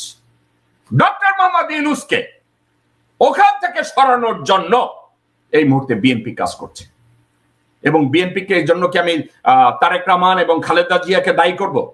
Khaleda Zia এবং তারেক রহমান তো দলের নিয়ন্ত্রণে নাই, দলকে নিয়ন্ত্রণ করছে হাফ ভারতীয় নাগরিক মির্জা ফখ, গোরখোদক আব্বাস, আব্দুল আউয়াল মিন্টু, আমানুল্লাহ আমান, আমির খসরু মাহমুদ চৌধুরী, এই রয়ের হারামজাদা সালাউদ্দিন, এরা ইকবাল হোসেন টুকু, সামা ওবায়দ এবং রুমিন ফারহানা, এরা বিএনপিকে নিয়ন্ত্রণ করছে। আপনারা চিন্তা করেন না বেগম জিয়া এবং তারেক রহমান এই মুহূর্তে বিএনপি নিয়ন্ত্রণ করছে? নো ওয়ে হেল। বিএনপিকে নিয়ন্ত্রণ করার ক্ষমতা, শারীরিক অবস্থান তাদের মা ছেলে কারোই নাই, ঠিক আছে। তাদেরকে প্রতিদিন ধমক দেওয়া হয় তার দলের লোকজনরা। ফালুকে দিয়ে ধমক দেওয়ানো হয়, ফালুর ভাই নুরুকে দিয়ে ধমক দেওয়ানো হয়, ব্ল্যাকমেইল করানো হয়, ইশরাককে দিয়ে ব্ল্যাকমেইল করানো হয় প্রতিনিয়ত। বেগম জি এটা জানেন। বেগম জিয়া এটা জানেন, বেগম জিয়া এটা জানেন বলে বেগম জিয়া কি বলেছে, বেগম জিয়া বলেছে, শুনেন কি বলেছে। অনেক বড় বড় নেতা বানিয়েছিলাম, অনেক বড় বড় পদ দিয়েছিলাম, মন্ত্রী বানিয়েছিলাম, যারা কিছুই ছিল না, যাদের এই বিএনপি দিয়ে, শহীদ জিয়া রহমান দিয়ে, আমার দিয়েই অনেক বড় হয়েছে, অনেক কিছু মালিক হয়েছেন, তিনারা সব বেঈমানি দালালি। শুনেছেন, শুনেছেন? এবার শুনেন, বিএনপি যে ভুয়া আন্দোলন করে, এই আন্দোলনের কোনো অবজেক্টিভিটি নাই। শুনেন বেগম জিয়া কি বলে।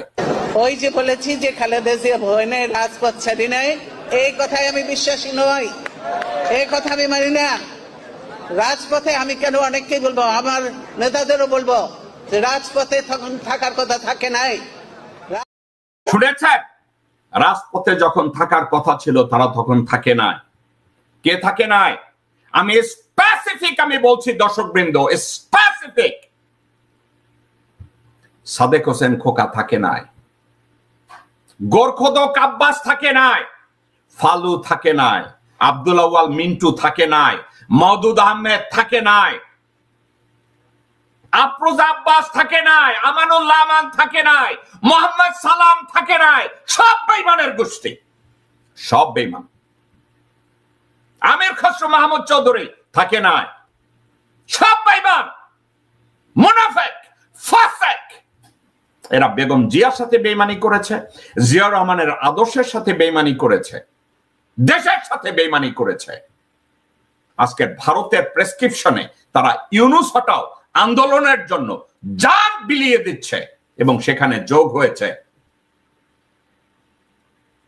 রয়ের তৈরি সালাউদ্দিন। দর্শক বিন্দু, একটা কথা আপনারা সালাউদ্দিন সম্পর্কে একটু চিন্তা করে দেখেন। 2015 সালে মার্চ মাসের 10 তারিখে হঠাৎ করে বলল যে কেউ এসে তাকে ওখান থেকে গ্রেফতার করে নিয়ে গেছে, তারা বলছে ডিবিতে নিছে, এবং সে 2-3 দিন পরে সে নিজেকে আবিষ্কার করছে শিলংয়ে, মেঘালয়ের একটা শিলংয়ে সে নিজেকে আবিষ্কার করছে। দর্শক বিন্দু, আপনাদেরকে একটা কথা সালাউদ্দিন সম্পর্কে আমি বলি, কথাটা মনোযোগ দিয়ে আপনারা শুনবেন, আমি আশাটা করছি।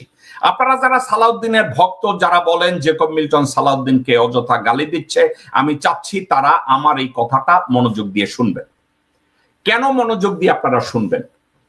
কথাটা এত ইম্পর্টেন্ট, আপনারা মনোযোগ দিয়ে শুনবেন। দর্শক বিন্দু, ধরেন বাংলাদেশ থেকে আপনাদের কেউ কিডন্যাপ করে আমেরিকায় নিয়ে আসছে বা ইউরোপে নিয়ে আসছে, আসার পরে আপনাকে গ্রেফতার করছে যে এই লোকটা অবৈধভাবে আমেরিকায় ঢুকছে। আমেরিকান কনস্টিটিউশন এবং জুডিশিয়ারি একটা কাজ করবে, আপনাকে কোর্টে প্রসিকিউট করার আগে সাথে সাথে আপনাকে একটা অপশন দিবে যেটাকে বলে ভলান্টারি ডিপার্চার। অর্থাৎ তুমি যদি এই মুহূর্তে তোমার দেশে ফিরে যাও, তোমাকে আর আমরা প্রসিকিউট করবো না, যাও তুমি তোমার দেশে ফিরে যাও। দর্শক বিন্দু, আবার বলি, ভলান্টারি ডিপার্চার।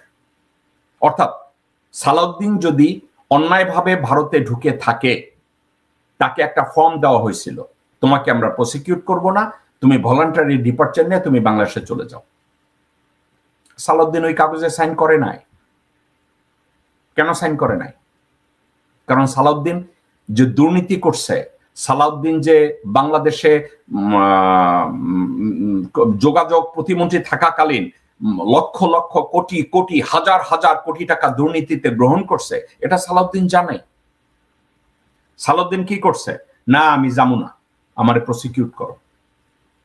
মজার কথা, 2018 সালে তাকে তার এই এটাকে কি বলে, ইললিগাল এন্টার, এটাকে বলে enter without inspection, enter without inspection, ঠিক আছে, এটার বলে ইডব্লিউআই, লয়ের ভাষায় ইডব্লিউআই, এন্টার উইদাউট ইন্সপেকশন, তাদেরকে ওখানে ঢোকানো হয়েছে। তো সালাউদ্দিনকে যখন বলছে তুমি ভলান্টারি ডিপার্চার নাও, সালাউদ্দিন ওই কাগজটায় সাইন করে নাই। এরপরে কি হয়েছে এটা শুনেন। তারপরে সালাউদ্দিনকে এই কেসটা ডিসমিস করার জন্য তারে বলছে। এখন সালাউদ্দিন শিলংয়ের যে হোটেলে ছিল, আপনারা শুনলে অবাক হবেন, ওই সালাউদ্দিনের ওই হোটেলের পুরা খরচ দিচ্ছে সাইফুল আলম, অর্থাৎ এস আলম। এস আলমের 2 জন কর্মচারী, মুজিবুর রহমান এবং শফি, এরা প্রত্যেক সপ্তাহে গিয়ে সালাউদ্দিনের লগে শিলংয়ে দেখা করতো, কথা কইতো, আলাপ আলোচনা করতো। একটা কথা মজার ব্যাপার, সালাউদ্দিন যখন এইবার দেশে ফিরলো, সে বলছে সে জানে না তাকে কোন গাড়ি পিক আপ করবে। এটা বলছে না সালাউদ্দিন? এটা যে সালমের গাড়ি, এটা সে জানে না? চট্টগ্রাম মেট্রো ঘ 11, 15, 33, সালাউদ্দিন এটা বলছে না? আচ্ছা দর্শকবৃন্দ, আমাকে একটা কথা বলেন, মুজিব এবং শফি এরা প্রতি সপ্তাহে প্রতি মাসে সালাউদ্দিনের সাথে শিলংয়ে গিয়ে দেখা করত। সালাউদ্দিন জানতো এরা দুইজনই এস আলমের কর্মচারী। তো এরা দুইজন যদি এস আলমের কর্মচারী হয়, তারা যদি একটা গাড়ি জোগাড় করে তাকে নেওয়ার জন্য, সালাউদ্দিন ওই গাড়িতে উঠছে। সে কি জানতো না তাহলে এই গাড়িটা এস আলমের? সে জানতো না যে এস আলম হাজার হাজার কোটি টাকা বাংলাদেশ থেকে পাচার করছে? সালাউদ্দিন জানতো না? জানতো। অর্থাৎ দুর্নীতিতে ডুবে থাকা গু খাওয়া হারামজাদা সালাউদ্দিন আজকের যখন সেই ইউনূস সাহেবের যমুনা ঘেরাও নিয়ে কথা বলে, চট্টগ্রাম পোর্ট নিয়ে কথা বলে, করিডোর নিয়ে কথা বলে, সে যখন ইন্ডিয়াতে ছিল সে কোনোদিন টু শব্দ করছে যে ভারত বাংলাদেশের হাসিনা মাগি ভারতকে, করিডোর তো দূরে থাক, পুরো বর্ডার খুলে দিয়া বলছে সব করিডোর লয়ে এলো, সব পোর্ট লয়ে এলো। আজ পর্যন্ত সালাউদ্দিনকে শুনছেন এই হাসিনার এই করিডোর, ভারতের এভাবে করিডোর দেওয়া, 900 বিঘা জমি দিছে চিকেন নেকের ওখানে, এইটা নিয়ে সালাউদ্দিনকে শুনছেন এগুলো নিয়ে কথা বলতে? সালাউদ্দিন এগুলো নিয়ে কথা বলে না। আর একটা কথা, কোন দেশ যদি আমার কিডন্যাপ করে নিয়ে যায়, তাইলে সালাউদ্দিনের কন্টিনিউয়াসলি উচিত না যে ভারত আমাকে কিডন্যাপ করছে, ভারতের বিরুদ্ধে এই কমপ্লেইন করা হোক, আমি আন্তর্জাতিক আদালতে যাব? এটা বলবে না? একবারও সালাউদ্দিন বলে না যে আমার যে কিডন্যাপ করছে এটা নিয়ে আন্তর্জাতিক আদালতে যাব। সে কি বলছে জানেন? আমি একটা বই লিখবো। আরে হারামজাদা শুয়োর, হারামজাদা গান্ডু, তুই তো ফ্যান্সিলের ব্যবসার যোগ্য না। তুই মিথ্যা কথা কবি সালাউদ্দিন, মিথ্যা কথাটাও তো গুছায় কইতে পারিস না। সালাউদ্দিন, তোমারে কি মিয়া আসলে কেউ কিডন্যাপ করছে, না তুমি নিজে গেছো মামলার এই অভিযোগ থেকে এড়ানোর জন্য, যাতে হাজতে যাইতে না হয়? কাহিনী কি? আমার তো মনে হয় তুমি নিজে গেছো সালাউদ্দিন, তোমারে কেউ গুম খুন করে নাই, তুমি নিজে গেছো, নিজে যাইয়া হোটেলে উঠছো। তোমার আওয়ামী লীগের লোকজনরা তোমারে জোগাড় করে দিছে, কারণ এস আলমের লগে তো তোমার হট সম্পর্ক অনেক আগের থেকে ছিল। এস আলমের লগে সম্পর্ক তো তোমার এই সময় না, তুমি যখন মন্ত্রী আছিলা, প্রতিমন্ত্রী আছিলা, এস আলমের লগে সম্পর্ক তো তখন। এস আলমের ব্যবসা বাণিজ্য সবকিছুর মধ্যে তো তোমার পার্টনারশিপ ছিল। সো কোথায় এগুলো নিয়ে একটু কথা বলো। তুমি মিয়া হঠাৎ কইরা একটা ছাতা মাথা কথা কইবা, দেশের সার্বভৌমত্ব নিয়ে খুব একটা রাজনীতি করবা? তুমি মিয়া তো দুর্নীতিতে ভরপুর গু খাওয়া একটা লোক। আমি আজকের কথা এখানে শেষ করবো একটা কথা দিয়ে। আমি প্রথমে বলছি, once a citizen become proven that he has committed crimes in moral turpitude, ওই লোকের দেশের অস্তিত্ব সম্পর্কে, রাজনীতি সম্পর্কে কথা বলার কোনো অধিকার নাই। সালাউদ্দিনের মতো লোক, সালাউদ্দিন আহমেদ, চিটাগংয়ের কক্সেস বাজারের মহেশখালীর এই বদির রিপ্লেসমেন্ট, এই সালাউদ্দিন আহমেদ, গোরখোদক আব্বাস, মির্জা ফাক, আমানুল্লাহ আমান, মোহাম্মদ সালাম, আব্দুল আউয়াল মিন্টু, তাবিত আউয়াল, ইকবাল হোসেন টুকু, সামা ওবায়দ, রুমিন ফারহানা, আমির Khasru Mahmud Chowdhury, these people has committed crimes in moral turpitude.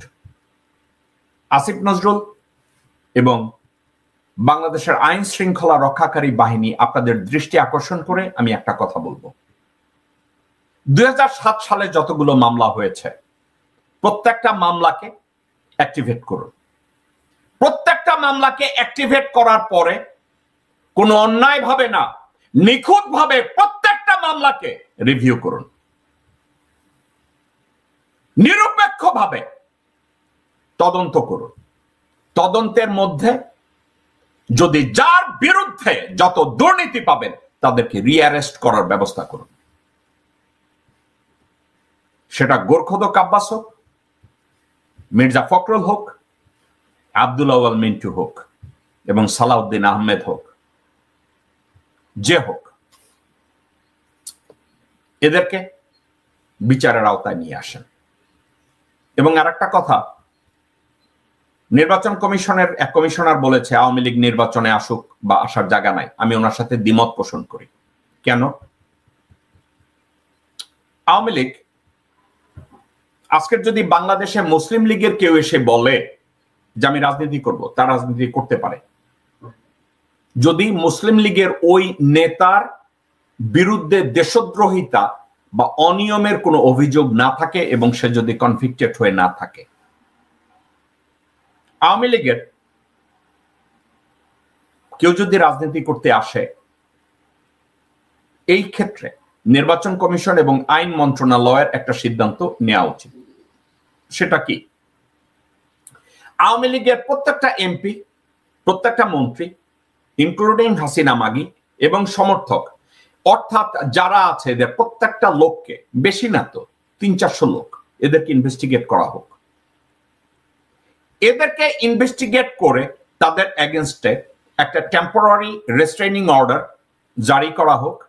বলবে এই ইনভেস্টিগেশন যতদিন চলবে তারা বাংলাদেশের রাজনৈতিক কোনো কর্মকাণ্ডে অংশগ্রহণ করতে পারবে না। এটা ফেয়ার।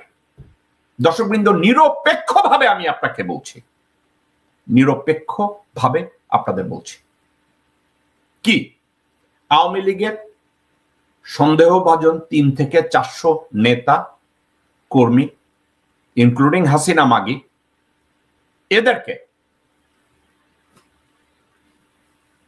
কোর্টে মামলা দায়ের অথবা ইনভেস্টিগেশন তৈরি করে তাদের এগেনস্টে অ্যাটর্নি জেনারেলের মাধ্যমে একটা টিআরওর অ্যাপ্লিকেশন করে টিআরওটা অ্যাপ্রুভ করা হোক এবং বলবে এই তদন্ত চলাকালীন অথবা বিচারাধীন থাকাকালীন এই ব্যক্তিবর্গ কোনো নির্বাচনে অংশগ্রহণ করতে পারবে না, কোনো রাজনৈতিক কর্মকাণ্ডে অংশগ্রহণ করতে পারবে না। এই কাজটা করলে এর বাইরে যারা আছে তারা যদি আওয়ামী লীগ করতে চায়, জামাত করতে চায়, মুসলিম লীগ করতে চায়, বিএনপি করতে চায়, লেট দেম ডু ইট। কিন্তু তাদেরকেও বলে দেয়া হবে এই নিষিদ্ধকৃত কোনো ব্যক্তির সাথে কেউ যদি কমিউনিকেশন করে, কোঅর্ডিনেট করে, তাদেরকেও নিষিদ্ধ করা হবে। ডক্টর আসিফ নজরুল, আপনি আইন পড়ান, কিছু লেখাপড়া করছেন, আপনি এই সাবজেক্টে সঠিক কাজ করেন, ঠিক আছে? যে মুহূর্তে সঠিক কাজটা করবেন দেখবেন আপনাকে সাপোর্ট করবে। কিন্তু আপনি অনেক ক্ষেত্রে আপনার রোল কেন যেন ধোঁয়াশা, আপনি ওয়াকারের নির্দেশে আপনি মিনিমি হয়ে কাজ করেন, এটা লোকজন এভাবে বলে এবং আমারও সন্দেহ হয় যে আপনি কাজগুলো করেন। আপনি ওয়াকারের পাচাটা কুত্তা, একটু প্রমাণ করেন না যে আপনি পাচাটা কুত্তা না, ভবিষ্যতে আপনাকে লোকজন সম্মান করবে। কিন্তু আপনি যা করছেন আপনাকে লাথি গুতা মারবে। ঠিক আছে? আপনাদের উচিত এখান থেকে বেরিয়ে আসা। দর্শকবৃন্দ, এই ছিল আমাদের শো। ইনশাল্লাহ আগামী বুধবার দিন অন্য কোনো বিষয়ে আমি আপনাদের সাথে কথা বলবো। দর্শকবৃন্দ, একটা কথা আমি কনক্লুড করছি, বাংলাদেশের জনগণ রাজনীতি করবে, ভালো কথা। যোগ্যতা ভিত্তিক বিচারে যতটুকু রাজনীতি নিয়ে কথা বলা সম্ভব ততটুকুই বলা উচিত। আমি যেটা বুঝি না, ফর এক্সাম্পল, দর্শকবৃন্দ, আমার কথাটাকে আপনারা বোঝার চেষ্টা করুন। আমাকে যদি ডক্টর মোহাম্মদ ইউনূস জ্যাকব ভাইয়ের আলোচনা শুনেছেন, শুনে স্পষ্ট বুঝতে পেরেছেন যে আসলে বিএনপি নেতারা কিভাবে চলছে এবং কিভাবে রাজনীতি করছে। যে সমস্ত নেতাদের উদ্দেশ্যকে তিনি কথা বলেছেন, আসলে তাদেরকে কিন্তু এগুলো একেবারেই ছেড়ে দেওয়ার মতো নয়। তাদের বিরুদ্ধে এই অভিযোগগুলো আছে এবং এগুলো বাস্তবসম্মত, প্রমাণিত। আর বিএনপির বাপটা তিনি বলেছেন তারা ফেরেশতার মতো বাপ ধরেন, অর্থাৎ তারা এমন একটা স্ট্যান্ডার্ড নেয় মনে হয় তারা খুব স্মার্টলি রাজনীতি করছে। কিন্তু এই স্মার্টলি রাজনীতি করতে গিয়ে তারা 5 আগস্টের পর কিন্তু অনেক জনসমর্থন হারিয়েছে। 5 আগস্টের পর কিন্তু তারা অনেক গালিগালাজ খেয়েছে, জনগণ থেকে কিছুটা হলেও বিচ্ছিন্ন হয়েছে। এটা বিএনপির নেতৃত্বের মেনে নিতে হবে। দর্শক, জ্যাকব মিল্টন বিএনপিকে নিয়ে যে অভিযোগগুলো করেছেন সেই অভিযোগগুলো আপনার কাছে কতটুকু গ্রহণযোগ্য অবশ্যই